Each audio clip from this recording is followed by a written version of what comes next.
Бул кыйырда поездер чыгыштан батышка, батыштан чыгышка байма-бай каттап турат. Темир жолдун эки тарап кыйрында ээн тала, эрме чөл, сары өзөк жатат. Гринвич меридианы сымал бул кыйырда алыс жакын аралыктын эсеби темир жолдон башталат. Поездер чыгыштан батышка, батыштан чыгышка байма-бай каттап турат. Аза көчү эне бейттин жолун кадыресе арбытып койду. Күн чоң шашке болуп, ошол жеткен ордунда туруп алгансыйт. Сарыөзөктүн чөлү калыбын жазбай, кадимкидей исий баштады. Бирде саатты, бирде күндү, бирде алда керилип жаткан жайытты карап коюп, бороонду эдигей жол жүрүш ойдогудой эле бараткан өзүнчө белгилейт. Жанагыдай эле буурасы маң-маң желип, өзү алдыда, анын соңунан прицеп тарткан трактор келет. Анын соңунан дөңгөлөктө экскаватор Беларусь коңушча күржүңдөп калбай келет. Жолборс болсо тилин салаңдатып, желе жорто капталда. Кызыгын кургур, деүүчүнөн күрсүнөт эдигей. Адамдын башы ой ойлобой тура албайт экен го. Бул тоголок неменин жаралганын карасаң, каалабасаң деле ойдон ой туула берет. Кыяз өлгөчө ушул калыбынан жазбайт го. Жолду катар санаасын ар демелер кире бергенден улам эрдигей ушундай бүтүмгө келип өзү күлдү. Толкунду куулаган толкундардай болуп ой артынан ой чуурат. Бала чагында күн шамалдап турганда арал деңизинин жээгине отуруп алып, тетигинде ак чалгын болуп жаралган толкундар келе-келе оргуштап кайнап, буурул жалданып, толкундан толкун жаратып, күркүрөп шаркырап, жээкке жетип турарын карай берчү. Түгөнбөгөн ошол жүрүштө деңиздин жан кыймылы туулуп өлүп жатаар эле. Ошондо бала кыял ак чардак болуп, толкундун үстүнөн кайкып учкусу, улуу суунун күжүрмөн жашоосун бийиктен көргүсү келер эле. Көктөм алдындагы Сарыөзөк чөлдүн муңайым тунжуроосу, бууран арыш кере бир калыпта желгени бороонду эдигейди термелтип, ар кандай ойго салат.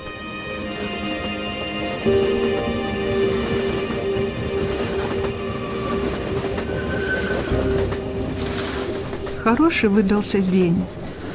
Над безбрежно белыми заснеженными Сарыөзёками, сколько хватало глаз и слуха, лежала белая первозданная тишина. Вокруг, таинственно укрытая снегом, простиралась степь, грядами, холмами, равнинами. Небо над Сарыөзёками излучало матовый цвет и короткое полуденное тепло. Ветерок чуть слышно ластился к уху, а впереди по железной дороге шел длинный красно-охровый состав, и два черных паровоза, сцепленных цугом, тащили его, дыша в две трубы. Дым из трубы зависал в воздухе медленно тающими, плывущими кольцами, и, приближаясь к семафору, ведущий паровоз дал сигнал длинный, могучий гудок. Дважды повторил, неся в себе весть. Поезд был сквозной. Он прошумел через разъезд, не сбавляя скорости, мимо семафоров и полдюжины домиков, неловко прилепившихся почти у самой линии, хотя столько простора было вокруг. И снова все стихло и замерло. Никакого движения. Лишь над крышами берлинских домов вили сизые печные дымки. Все замолчали. Даже разгоряченные ездой ребятишки присмирели в ту минуту. Поезда в этих краях шли с востока на запад и с запада на восток. А по сторонам от железной дороги в этих краях лежали великие пустынные пространства, Сарыөзёки, серединные земли желтых степей. В этих краях любые расстояния измерялись применительно к железной дороге, как от Гринвичского меридиана, а поезда шли с востока на запад и с запада на восток.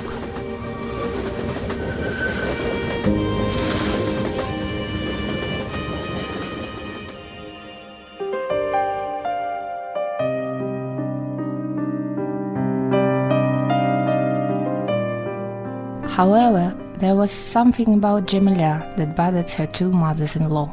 She was too high-spirited. It was as if she were still a child. she would suddenly burst out laughing loudly and happily for no reason at all. And when she returned from work, instead of walking sedately, she would dash into the yard, leaping over the irrigation ditch.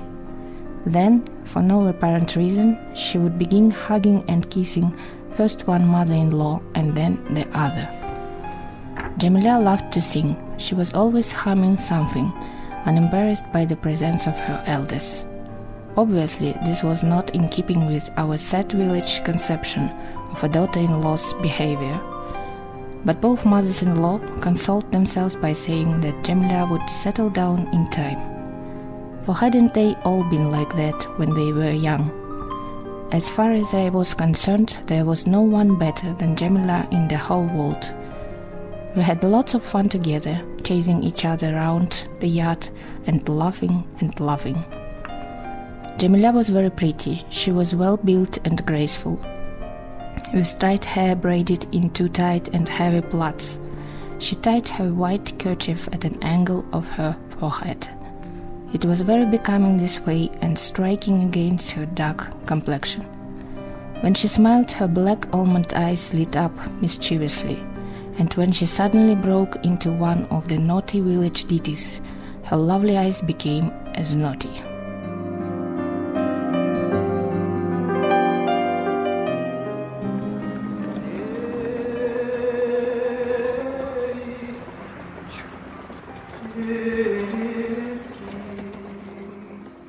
Если бы я только мог в какой-то мере воспроизвести песню Данияра, в ней почти не было слов, без слов раскрывала она большую человеческую душу.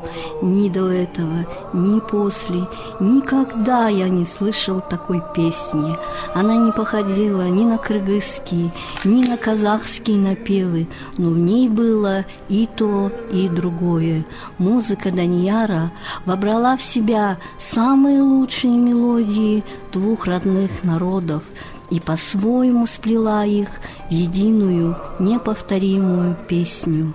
Это была песня гор и степей, то звонко взлетающая, как горы кыргызские, то раздольно стелющаяся, как степь казахская. Я слушал и диву давался. Так вот он, оказывается, какой Данияр, кто бы мог подумать. Когда, казалось, угас последний отзвук песни, ее новый трепетный порыв словно пробудил дремлющую степь, и она благодарно слушала певца, обласканная родным ее напевом. Широким плесом колыхались спелые сизые хлеба, ждущие жатвы, и предутренние блики перебегали по полю. Могучая толпа старых верб на мельнице шелестела листвой, за рекой догорали костры полевых станов, и кто-то, как тень, бесшумно скакал понад берегом в сторону Аила, то исчезая в садах, то появляясь опять. Ветер доносил оттуда запах яблок, молочно-парной медок цветущей кукурузы и теплый дух подсыхающих кизиков. Долго, самозабвенно пел Данияр. Притихнув, слушала его зачарованная августовская ночь, и даже лошади перешли давно уже на мерный шаг, будто боялись нарушить это чудо.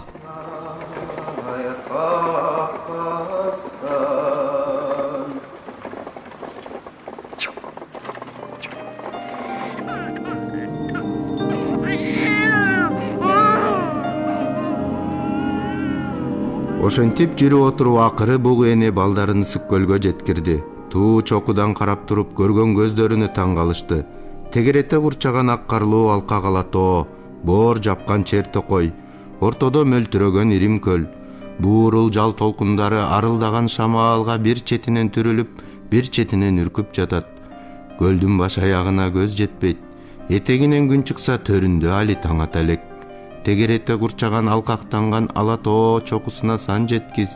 Ала тоонун аркасы мунарланган теңир тоо катарына сан жеткиз. Мына, ушул жер силерге мекен болот, деди мүйүздүү бугу эне. Жер тилип эгин эккиле, мал багып балык улагыла. Ошентип бейпил кеңчилик, бейкут тынчтыкта миң жыл өмүр сүргүлө. Уучуңар узарып, урук тукумуңар көбөйсүн. Алдыңарды бала басып, аркаңарга мал толсун. Сүйлөсө тилге жатык, укса кулакка мукам. Алыстан ала келген эне тилиңерди укум тукумуңар унутпасын. Эне тилинде эр жерин таңазалап ырдап жүрсүн. Кишиден кем болбогула, башка элге тең болгула. Мен эми силерге, силердин укум тукумуңарга умай энемин. Силер менен түбөлүккө бирге жүрөм. Ошентип кырылган кыргыздан калган уул бала, кыз бала Теңирдин батасы тийген ысык көлдү мекендеп туруп калат.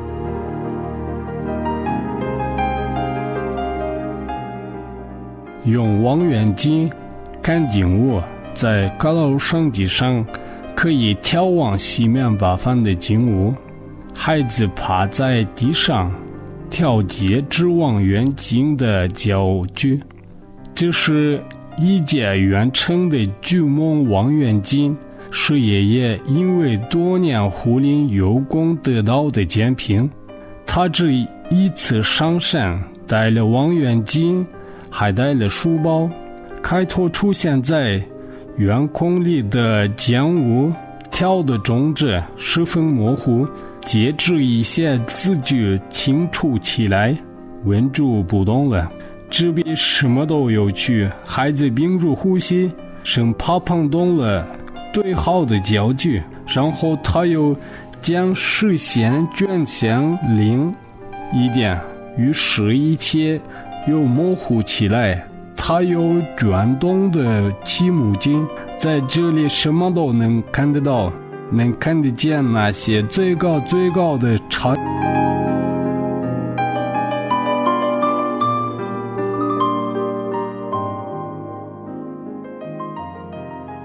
Те воды утекли. Никто не скажет, какие невосполнимые шансы прогресса и благоденствия были упущены историей. Сколько людского горя, скольких несчастий можно было бы избежать, предотвратить в истоках, обладая люди научным методом провидения. И в частности, зная они о Кассандра-эмбрионах, подающие сигналы через тавро Кассандры. Увы, о том, что таится в собственной генетической структуре, человечество узнало слишком поздно.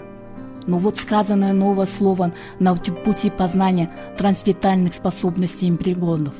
Ожидает ли нас вслед за этими открытиями чудеса? Нет. Никому не изменить изначально предпосланных человечеству энергии добра и наряду с ней и вопреки ей энергии зла. Они равной величины. Но человеку даны преимущества разума, заключая в себе неисчерпаемое движение вечности. И если человек хочет выжить, если он хочет достичь вершин цивилизации, ему необходимо побеждать в себе зло. Ведь вся жизнь людей протекает беспрестанных к тому в попытках. И в этом главное наше предназначение.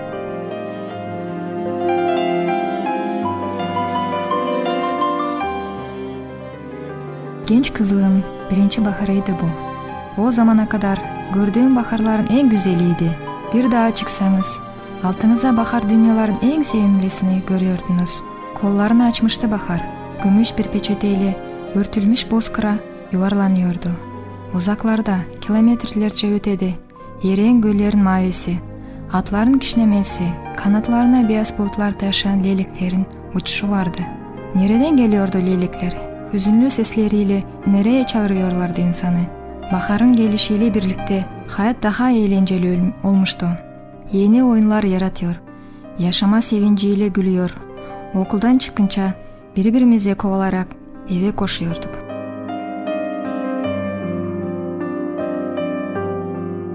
Поначалу Акбара чувствовала себя неуверенно, все тревожилось, раз-другой даже хотела вернуться с пути. Беспокоилась за волчат, ведь им постоянно требуется тепло и молоко. Но пересилила себя, заставила забыть на время о логове.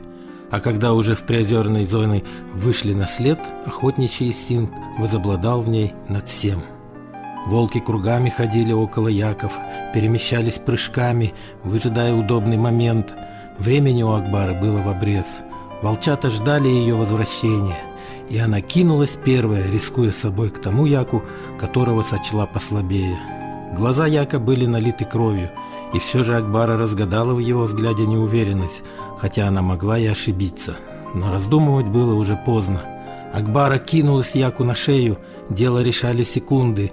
Пока взбешенный Як, тряся головой, пытался скинуть волчицу, чтобы пригвоздить ее рогами к земле, Таш-Чайнар должен был подскочить с другого боку, впиться Яку клыками в горло, да так, чтобы сходу рассечь ему шейные артерии, пустить кровь, вывести из строя мозг.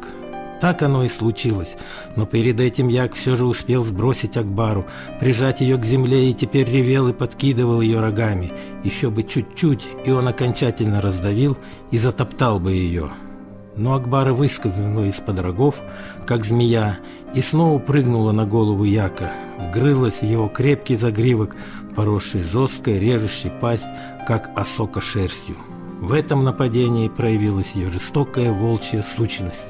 Сказалось жестокое волчье предназначение – убить, чтобы жить.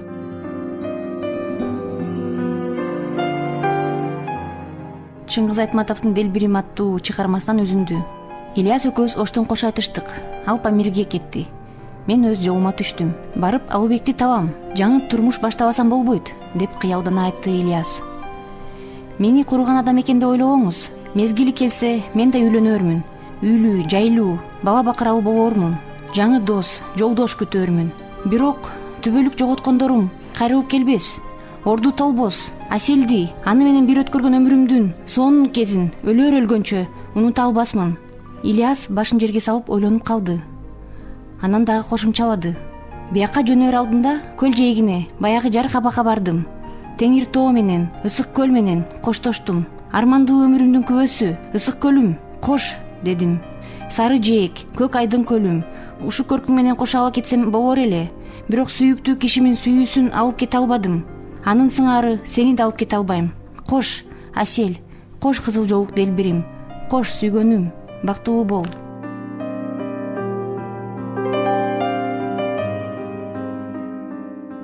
Want to know why you're unlucky, Tanabai? It's because you're so impatient. Honestly, everything has to be done so fast to please you. You must have the word revolution this minute. Why talk about the revolution when you haven't even got the patience for an ordinary road like a climb from Alexandrovka? You can't drive quietly like other people, can you? No, you have to jump off and go racing up the hills as if wolves were after you. And what do you gain by it? Nothing. You still have to wait at the top for the others. And you can't rush into the world revolution alone. You know, you'll have to wait for everyone else. But that was long ago, very long ago. Today, Tanabai didn't even notice when they passed the Alexandrovka rise. Age and its ways had become habit. He drove neither fast nor slowly. He let the horse go at its own pace.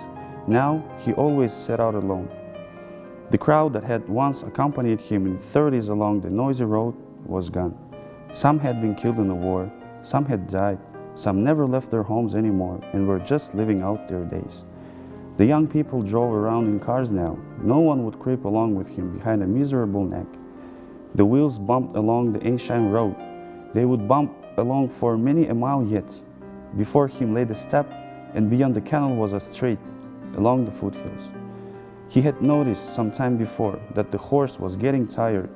His strength seemed to be failing, but, sunk in his own cheerless thoughts, he was not too disturbed. So what if a horse got tired on the road? Worse things had happened. He would get home all right. Бул менин акыркы катым, акыркы калем шилтешим, акыркы сөзүм. Апа, мен бир эки апа десем да кадырыңа жетер белем. Түшүнгүн. Бул жөн эле өлүп берүү эмес. Бул жөн эле жанкечтилик эмес. Бул өмүр сүрүүнүн эң бир эбегейсиз түрү. Кулакка балким жат угулса да, бул жашоо үчүн болгон өлүм. Мен өз ыктыярым менен ушуну туура таптым. Мен эч кандай кылчактаган жерим жок. Менин бул ишти мага ишенип тапшырган үчүн сыймыктанам. Мени жоктобо апа. Мен артымда туя калган жок дебе. Дүйнөдө мындан ар согуш болбосо, жаңыдан төрөгөн баланын ыңалаганы ошол мен. Бой жеткен кыздардын жоодурган көздөрү ошол мен. Бутакта көгөргөн жалбырак ошол мен. Талаада өнүп чыккан эгин ошол мен. Мугалимдин балдарга биринчи үйрөткөн А тамгасы ошол мен. Ошонун баары мен деп билип жүргөн апа. Ыйлаба апа. Эч ким ыйлабасын. Мындай өлүм үчүн эч ким ыйлабасын. Кош түбөлүккө кайыр кош. Кош каранның айланайын ала тоо. Сенин мугалим уулуң лейтенант Майсалбек Субанкулов. Фронт 9 март 1943 жыл түнкү саат 12. Бир убакта асман ачылып, чаңгылтаган булуттар жирепкөн тийди. А, Кудай-ай, ушул күндөй болуп уулум жарк этип көзгө көрүнө калсачы. Келтире көр, Кудай, жолуктура көр деп жалындым. Ушул арада чыгыш тараптан паровоздун айбаттуу кыйкырыгы угулуп, станцияга келе жаткан эшелон көрүнө берди. Эне, ушул болуп жүрбөсүн, Кудай билет, ушул, деди Алиман, куржун дейин арта салып. Ал ошондо билип тургандай, эмне үчүндүр купкуу болуп бетинен каны качты. Менин да демим кыстыгып жүрөгүм алып учту. Куйрук улашы эки паровоз чиркелип, түтүн, буу, кара чоюн, кызыл темир дөңгөлөк күркүрөп, шакылдап өтө берип, адегенде жайдак вагондордо чөмкөлгөн замбирек, танкилер, жанындагы мылтыкчан кишилер менен көзгө урунуп, анан вагондордун эшигинде топтолгон солдаттар кыяк, ыр, сөз, кулакка, көзгө илинбей алмашылып зуулдады.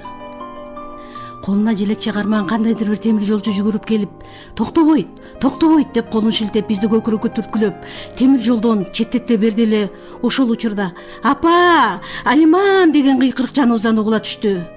"Майсалбек, алдайланып согулуп кетейин балам, ай!" Бир колу менен вагон туткасын кармадып, боюн сыртка таштап, тумагын булгалап, коштошуп өтүп бара жаткан экен. "Майсалбек" деп бир кыйкырганымды бир билем. Ошол чагылгандай окумда Майсалбектин өңү түсү эң бир даана көрүндү. Шинелин этектери шамалга чамынып, чачы желпилдеп, жүзүндө, көзүндө өкүнүч да, сүйүнүч да, учурашуу да, коштошуу да турду. Арылдаган шамал менен анын кыйкырыгын жулак ачып, Майсалбектин ушул түрүн көз айырбай, ал алыстаган сайын поезд менен кошо жарышып, эшелондун эң аркы вагону жанымдан өтө чыкканда, артынан дагы жүгүрө түшүп, жүз төмөнүмөн жыгылдым. Ай, ошондо боздогонум, ай, какшаганым, ай, ок жааган майданга кетип бара жаткан уулумдун ордуна темир жолду кучактап, коштошуп жаттым. Дөңгөлөктөрүн рельске чакылдап урунганы улам алыстап кете берди. Азыр да кээде ошол эшелон кулагымды тундуруп, куйрук улашы эки паровоз алып учкан вагондор мээмди как жарып өткөн сөйт. Артымдан ошондо шолоктоп ыйлап Алиман жетип келип, анын соңунан дагы бир темир жолчу орус аял өз алдынан бышактап, жаткан жеримден өйдө тургузушуп, темир жолдон четке чыгарышты. Алиман мени колтуктап келе жатып, ошондо колума аскер тумак карматты. "Мени мугалим бала таштап кетти", деди ал. "Көрсө, Майсалбегим аны таштап кеткен турбайбы?" "Туура айтасың, Толгонай. Арабада түшүп келе жатып, тумакты көкүрөгүн кысып келбедиң беле?" "Ооба, ошол тумак азыр да үйдө эйлөнүү. Чекесинде кызыл жылдызы бар, боз табардан тегилген солдат тумак. Кээде колума кармалап жыттайм. Уулумдун жыты али да келип турган сыйт."